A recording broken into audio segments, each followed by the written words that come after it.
প্রত্যেক বছরের মতো শ্রাবণ মাসে শনিবার আমরা উপোস করি, তাও আজকের আমার বর এগুলোই টিফিনে নিয়ে যাবে। হে এভরিওয়ান, তোমরা সবাই কেমন আছো? আশা করি সবাই খুব ভালো আছে, আমিও খুব ভালো আছি।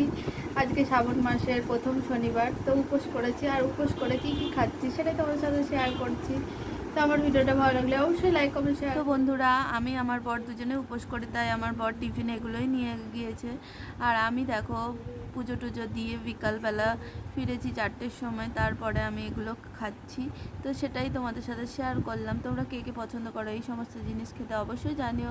আর সকাল থেকে না খেয়ে থাকার পর কোনো কিছু খেতেই ইচ্ছা করে না, তাও তো খাবার খেতে হয়, তো তাই খেতে বসে গিয়েছি। প্রথমে সাবুটা একটু খাচ্ছিলাম চামচে করে নিয়ে। আমার সাবু মাখা খুব একটা ভালো লাগে না, সেই জল আর চিনি দিয়েই খাচ্ছিলাম। মাঝে মাঝে দই দিয়ে ভালো লাগে। তোমরা কে কীভাবে পছন্দ করো অবশ্যই জানিও। তারপর ফল একটু আর মিষ্টি খেতে তো আমার ভীষণ পছন্দ, তাই মিষ্টিটা কীভাবে খাচ্ছি দেখো। আমার ভিডিওটা ভালো লাগলো অবশ্যই লাইক কমেন্ট শেয়ার করো। টাটা।